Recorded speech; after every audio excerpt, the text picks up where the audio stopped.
Antes de qualquer coisa, eu quero abrir a nossa imersão de hoje, acolhendo quem está nos ouvindo com uma bênção bem clara e afetuosa. Uhum. Que o dia e a semana de todos sejam repletos de bênçãos divinas, muita paz, sabedoria e luz. Amém, com certeza. E olha, é um prazer estar aqui de novo para essa nossa análise. O prazer é todo meu. E sabe, até curioso desejar paz logo de cara, porque, a paz é exatamente o extremo oposto do que as pessoas sentiam quando a natureza entrava em fúria no mundo antigo, né? Ah, sem dúvida. Era pânico total. Pois é. E o material da nossa imersão de hoje leva a gente direto para o olho de uma tempestade assustadora, um evento registrado num texto super antigo, que é o Salmo 29. Sim, um texto incrível. E a nossa bússola para atravessar esses ventos todos vai ser o comentário bíblico super detalhado do estudioso Allen P. Ross. Mas assim, lendo o texto com o apoio dessa fonte, a sensação que eu tive é de estar assistindo a um vídeo de um caçador de tempestades moderno, sabe? Nossa, sim, total. Aquela galera que vai atrás de tornado, né? Exato. Aquelas pessoas que entram nos carros blindados e vão direto para o centro de um furacão com as câmeras ligadas. Uhum. O relato tem uma urgência muito visual, tipo os raios, o barulho ensurdecedor, o chão tremendo. E isso me trouxe uma dúvida inicial muito prática para a gente já começar o debate. Manda. Por que um rei da antiguidade, como Davi, dedicaria um cântico inteiro e usaria recursos tão sofisticados de poesia só para descrever, com detalhes tão cinematográficos assim, um boletim meteorológico de uma tempestade de inverno? Olha, essa é a pergunta de $1 milhão, né? E o que torna o comentário do Ross tão fundamental é que ele impede a gente de cometer aquele erro moderno de ler textos antigos com os óculos do século XXI. O famoso anacronismo. Exatamente. Porque a nossa missão aqui não é analisar um simples poema lírico sobre a chuva. A gente vai explorar como esse texto, que parece só um relato dramático do clima, esconde uma mensagem teológica poderosa. Tipo, tem muito mais coisa por baixo da superfície. Muito mais. É uma resposta afiada, cirúrgica mesmo, a umas crenças antigas que dominavam o imaginário daquela região. Porque no mundo antigo do Oriente Médio, o clima nunca era só o clima. Ah, não era só abrir o guarda-chuva e pronto, né? Nem de longe. Os fenômenos meteorológicos eram a linguagem dos deuses. Se a gente olhar para a região da Síria e a Palestina naquela época, a sobrevivência deles dependia inteiramente da chuva. Claro, era uma sociedade agrária. Isso, sem chuva, a colheita morre e aí vem fome e morte. Por outro lado, com tempestades violentas, vinham enchentes, destruição, perda de tudo. A natureza era uma força muito aterrorizante e incontrolável para eles. Dá para imaginar o desespero. E o povo daquela região atribuía o controle dessa força colossal a uma entidade específica, que era o deus Baal. Ah, o famoso deus cananeu. Ele mesmo. Então, para os vizinhos de Israel, e até para muitos israelitas que acabavam absorvendo essa cultura ao redor, uma nuvem escura se formando no horizonte não era um sistema de baixa pressão. Era o próprio Baal chegando. Exato, era Baal se manifestando. Ele era o deus da tempestade, do trovão, dos raios e da fertilidade que a chuva trazia. Caramba! Tem até aquelas antigas narrativas mitológicas de Ugarit, sabe? Elas descrevem Baal cavalgando as nuvens, segurando um raio numa mão e um trovão na outra. Bem aquela imagem de Deus do trovão mesmo. Isso! Ele era adorado, mas olha, ele também era muito temido, porque o poder dele era visto como algo caótico. O pânico de uma tempestade era, na verdade, o pânico de estar à mercê de uma divindade totalmente imprevisível. Tentando trazer isso para uma linguagem mais atual, parece que Davi compôs o equivalente antigo de uma diss track, sabe? Uma diss track? Como assim? Aquelas músicas de provocação direta no mundo do rap, né? Onde um artista pega as credenciais do outro e diz, tipo, você acha que é dono disso? Não, isso aí é meu. Ah, entendi.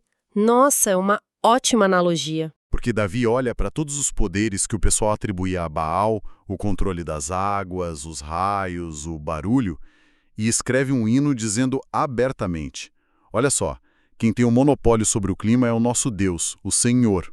É exatamente isso que ele está fazendo. A fonte revela que o Salmo 29 é construído especificamente como uma polêmica contra essa crença pagã. Mas ele faz isso com uma sofisticação literária impressionante. Ele vai despojando Baal de todos os títulos de glória. Ele tira a coroa de Baal, basicamente. Exato. E a teologia bíblica não tenta, diminuir a força da tempestade para acalmar o povo. Ela reconhece que a tempestade é monstruosa, sim, mas ela muda a autoria da coisa toda. A assinatura do evento é outra. Perfeito.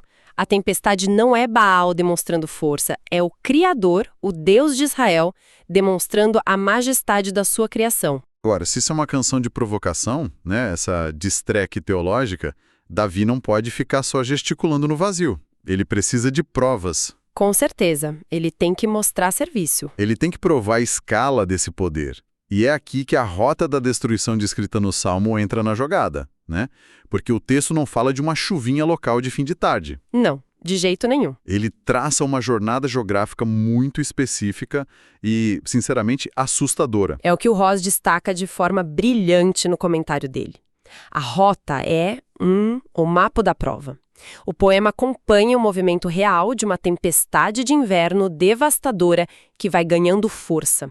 E ela começa no mar. Tá. O texto diz que a glória de Deus troveja sobre as muitas águas. E no contexto geográfico ali da Palestina, essas muitas águas representam a vastidão do mar Mediterrâneo. E a gente tem que lembrar que, para os povos antigos, o mar aberto era tipo o símbolo máximo do caos, né? Exato. Era o abismo indomável, cheio de monstros míticos. Era a escuridão absoluta, o desconhecido. Então, a tempestade já ganha musculatura bem em cima desse símbolo de caos primordial. É como um furacão categoria 5 puxando energia da água antes de tocar a costa. Nossa, é bem isso. E quando ela toca a costa, ela se move para o interior com uma violência descomunal. O alvo inicial são os imponentes cedros do Líbano. Os famosos cedros. Sim, e a gente precisa dimensionar o que isso significava para quem estava ouvindo o cântico lá na época. Os cedros não eram só árvores grandes, eles eram os arranha-céus do mundo antigo. Uau! Era o material de construção mais caro, mais cobiçado e resistente que existia. Era usado para erguer os grandes palácios, templos do Oriente Médio, inclusive, mais tarde, o próprio Templo de Salomão. Então, quebraram o cedro do Líbano. Seria o equivalente hoje a ver uma força da natureza retorcendo as vigas de aço de uma ponte estaiada como se fossem plástico, sabe? E o texto diz que a tempestade simplesmente despedaça essas árvores. Caramba! Mas assim, derrubar árvores, mesmo que sejam os grandiosos cedros, ainda me parece pouco para provar uma supremacia cósmica total, sabe? Um bom tornado já faz um estrago parecido. A provocação de Davi para só numa questão de desmatamento extremo? Ah, longe disso. A tempestade ganhou uma escala quase sísmica. O texto fala que ela faz as próprias montanhas saltarem. As montanhas pulando? Sim! O salmista cita a Cordilheira do Líbano e o Monte Hermon, que ele chama de Sirion, que era o nome antigo da região. Ele compara essas montanhas maciças a bezerros ou bois selvagens pulando. Nossa, então é terremoto junto com o vento. Sim, é a imagem de terremotos violentos acompanhando a tempestade, fazendo as fundações da terra tremerem. E enquanto a terra treme, o céu pega fogo. O Salmo descreve raios rasgando as nuvens como chamas de fogo dividindo os ares. Ok, então temos o mar em fúria, as árvores mais indestrutíveis virando graveto, montanhas tremendo como animais assustados e raio caindo sem parar. A geografia corta a região inteira. A região inteira. E aí eu notei um detalhe nas fontes que me deixou meio intrigado. A tempestade continua avançando até o deserto de Cádiz. O deserto de Cádiz. Mas olha, eu sempre associei Cádiz àquela região no extremo sul, sabe, perto do Egito, onde os israelitas ficaram vagando. O Salmo está cobrindo um território tão gigante assim, indo do norte até lá embaixo. Então, aí entra um esclarecimento geográfico muito bom que o Ross faz no comentário. Ele argumenta que o Cádiz mencionado aqui não é aquele famoso Cádiz Barnea do Sul. Ah, não é. Não. É uma área desértica, localizada a cerca de 75 milhas ao norte de Damasco. Ah, tá. O que faz todo sentido com o trajeto da tempestade, né? Ela vem do Mediterrâneo, bate nas montanhas do Líbano ali ao norte de Israel e continua varrendo para o interior. em direção a esse deserto oriental na Síria. Agora faz sentido. E quando os ventos passam por lá, o texto diz que os bosques são completamente desnudados. As folhas e os galhos são arrancados. É o rastro final da passagem desse sistema brutal. E tem uma frase que dita o ritmo de toda essa rota de destruição, né? Sim, a repetição. Isso. O texto repete a expressão "a voz do Senhor" exatamente 7 vezes. 7 vezes descrevendo essa ação. Tipo, a voz quebra os cedros, a voz faz tremer o deserto, a voz despede chamas de fogo. Isso mesmo. Mas por que focar na voz e não na mão ou no braço de Deus? Porque braço forte é uma metáfora super comum para força na antiguidade, né? É verdade, mas voz, nesse contexto literário, cumpre um duplo papel extraordinário. Superficialmente, a voz de Deus é uma metáfora acústica para o estrondo do trovão que reverbera pelas montanhas, certo? Tá, o barulho do trovão. Mas teologicamente, e a repetição do número 7 reforça isso como um número de perfeição divina, a voz remete diretamente ao relato da criação lá em Gênesis. Ah, quando Deus disse, haja luz. Exatamente. O mundo foi criado quando Deus falou. A palavra criou a matéria. A genialidade teológica de Davi aqui é conectar as duas pontas. A mesma voz que trouxe o universo à existência a partir do nada é a voz que agora dita o ritmo da tempestade. O clima obedece ao seu criador original. Perfeito. O Criador tem a senha de acesso a tudo isso. Só que assim, se a voz que faz a tempestade é a mesma que criou o mundo, isso estabelece um poder absoluto. Ok, mas isso me levanta um problema lógico gigantesco. Que seria? Pensa comigo. Se eu sou um israelita antigo, lá na minha tenda, e me dizem que o meu Deus tem uma voz capaz de quebrar cedros indestrutíveis e fazer montanhas maciças pularem como bezerros. Sinceramente, isso não me traz conforto nenhum. Isso deveria me causar um terror absoluto. Um medo bate forte. Exato. Por que adorar um ser tão perigosamente destrutivo? O medo de Baal não acaba sendo simplesmente substituído pelo medo do Senhor. Olha, essa tensão que você apontou é o grande clímax emocional que o Salmo precisa resolver. Porque se o poder de Deus é indistinguível do caos natural, a religião vira só um exercício de tentar apaziguar um monstro, concorda? Com certeza. Vira sobrevivência. Mas a estrutura do poema não permite essa conclusão. O Rose aponta para uma mudança drástica de perspectiva que ocorre logo no início e no miolo do texto. O Salmo não deixa a gente preso na terra, no meio do desastre. E como é que o texto tira a gente do olho do furacão? Através do que a gente chama de perspectiva celestial. Os primeiros versículos convocam os filhos de Deus, que é uma referência clara aos seres angelicais para tributarem glória ao Senhor. Tá. Então, enquanto a tempestade descreve o caos no ambiente terreno, tem um cenário simultâneo acontecendo no templo celestial de Deus. Nossa, é quase como se a gente estivesse assistindo a um filme com a técnica de tela dividida, sabe? Como assim, tela dividida? Tipo, de um lado da tela, a câmera mostra a terra sendo varrida por ventos, lama, as árvores estilhaçando e um barulho que ensurdece qualquer um. Mas na outra metade da tela, a visão corta direto para a sala do trono celestial. E lá em cima não tem vento quebrando janela nem anjo correndo em pânico de um lado para o outro. Exatamente isso. A tela dividida captura o contraste perfeitamente. Na sala do trono não tem emergência. Não tem Deus suando a camisa para tentar controlar a tempestade ou lutar contra forças místicas da água. Ele não está lutando com o volante, né? Não, há apenas ordem majestosa. A reação dos seres angelicais diante da mesma exibição de poder que aterroriza os humanos lá embaixo não é um medo irracional, é o louvor consciente. O texto relata que, no seu templo, todos dizem em uníssono, glória. Eles gritam glória porque eles sabem quem está no controle dos botões. Exato. Os anjos têm a perspectiva completa que quem está esmagado lá embaixo na terra não tem. Eles enxergam que a tempestade não é um acidente, não é o ataque de um deus inimigo, é só um instrumento afinado nas mãos do Criador. Faz todo sentido. E a prova definitiva desse controle não está só lá no céu, mas na própria história. O versículo 10 traz uma das conexões mais profundas que o Allen Ross destaca no comentário. Qual é o versículo 10? O salmista declara assim: O Senhor assentou-se sobre o dilúvio, o Senhor assenta-se como rei perpetuamente. E o detalhe brilhante aqui é a palavra hebraica usada para dilúvio, que é Mabul.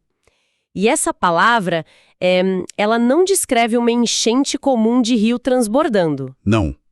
É um termo técnico para um evento específico. Sim, no Antigo Testamento inteirinho, Mabul é reservada exclusivamente para descrever o dilúvio global dos dias de Noé. Ah, o dilúvio de Noé. Exato, o cataclismo definitivo, o momento de caos aquático supremo, onde as águas primordiais ameaçaram engolir toda a criação. Entendi a jogada que Davi fez agora. Ele busca na memória histórica do povo o pior cenário de desastre que a humanidade conhecia. Porque, olha, se a tempestade no Líbano é assustadora, o dilúvio de Noé foi literalmente o fim do mundo. O argumento lógico tem um peso enorme. Muito peso. Se Deus governou soberanamente sobre o evento mais caótico e destrutivo da história, sentando-se como rei sobre o Mabul, não há a menor possibilidade dele perder o controle sobre uma simples tempestade de inverno cruzando a Síria. É isso aí. A soberania dele já foi testada no nível máximo e prevaleceu. A menção ao dilúvio transforma o que era só exibição de força numa garantia de domínio inabalável. O trono de Deus não sofre turbulência. Nossa, muito forte isso. E isso conduz a gente para o desfecho do texto, respondendo de forma definitiva aquela sua preocupação de se esse Deus não deveria apenas gerar terror. Exato, porque até agora a gente tem a demonstração clara de que ele é inquestionavelmente o mais forte e que os deuses pagãos não são nada perto dele. E temos a visão dos anjos seguros no céu. Mas e o pessoal aqui embaixo? Como as pessoas comuns de carne e osso lidam com esse choque de realidade? O texto oferece alguma saída para quem está ali abrigado na terra, tremendo de frio e medo? Oferece, e é a reviravolta mais bonita do poema. Toda a argumentação sobre essa onipotência deságua num benefício direto e pessoal para quem ouve. O último versículo brinca de uma maneira genial com a palavra força. Como assim? No início do Salmo, a glória e a força pertencem a Deus. A força, que é Oz em hebraico, é aquilo que quebra os cedros e move montanhas, como a gente viu. Certo. Mas no finalzinho do versículo 11, o texto diz: O Senhor dá força ao seu povo. Espera, ele usa a mesma palavra. A exata mesma palavra, o Ozim. O poder cósmico não existe só para exibir superioridade, sabe? Ele é transferido. O Deus que tem força suficiente para destruir as barreiras naturais mais formidáveis, pega essa mesma força e entrega, compartilha com seu povo para sustentá-lo. Que virada! O propósito do poder dele não é esmagar os filhos, é fortalecer eles diante do caos do mundo. Então, o clímax de uma tempestade tão implacável não é uma destruição contínua, é o repasse de energia. É saber que, o dono da usina termonuclear está operando o maquinário para manter a luz da sua casa acesa, e não para explodir a cidade. É uma ótima analogia. E o texto vai ainda além. A última frase do Salmo é: O Senhor abençoa o seu povo com paz. Paz. O contraste literário aqui é a chave de tudo. A gente começou num mar revolto, com trovões ensurdecedores, árvores gigantes voando pelos ares. Montanhas pulando. Isso. Mas a palavra final não é trovão. A palavra final é paz, shalom. É o silêncio sereno que se segue à tempestade, aquela calmaria, sabe? A mesma voz poderosa que despede chamas de fogo é a voz que sussurra consolo e proteção. Que poético. E o comentário do Ross traça uma ponte belíssima entre essa imagem do Salmo e o Novo Testamento. Me vem à mente um evento bem específico na vida de Jesus que espelha exatamente esse movimento do caos para a paz. Qual? A tempestade no Mar da Galileia. Perfeito. Esse episódio é a personificação do Salmo 29. Jesus e os discípulos estão num barco, sendo açoitado por uma tempestade brutal. Os discípulos, que eram marinheiros experientes, entram em pânico absoluto. Assim como os povos antigos entravam. Exato. O mar, aquele símbolo do caos mortal, estava tentando engolir eles. E o que Jesus faz? Ele não usa feitiços, não oferece sacrifícios a deuses maiores, ele simplesmente usa a sua voz. É de arrepiar. Ele acorda, fala com o vento e o mar, e tudo se acalma imediatamente. Sim. É a mesma voz da criação. A mesma voz que quebrou os cedros do Líbano no passado estava agora aliada a eles, dentro de um barco de madeira. O poder absoluto que o Antigo Testamento atesta a Javé é plenamente exercido por Cristo ali. E em ambos os casos, o propósito da demonstração de força sobre a natureza é conceder proteção e paz duradoura àqueles que confiam nele, mesmo quando o mundo ao redor parece que está desmoronando.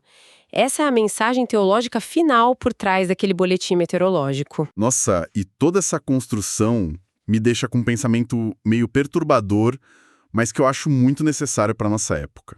E é a reflexão que eu quero deixar para quem acompanha a gente hoje. Diga.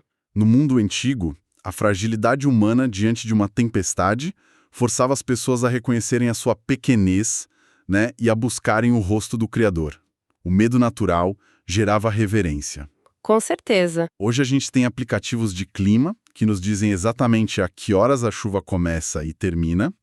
A gente tem prédios projetados para suportar ventos de furacão, sistemas de contenção de enchentes maravilhosos, e com isso a gente construiu uma bolha tecnológica fantástica para nos isolar do caos natural. Nos sentimos seguros. Mas será que todo esse conforto, que essa ilusão de controle tecnológico, não nos deixou surdos para a voz? Será que a nossa capacidade de nos escondermos da tempestade nos fez esquecer o temor e a reverência diante do poder esmagador de quem a criou? É um ponto muito profundo. Porque as forças do caos moderno, né, seja econômico, social, de saúde, elas continuam além do nosso controle absoluto. A paz verdadeira nunca esteve no concreto armado, esteve sempre naquele que se assenta como rei acima do dilúvio. Fica o convite para quem está nos ouvindo analisar onde está depositando a sua segurança.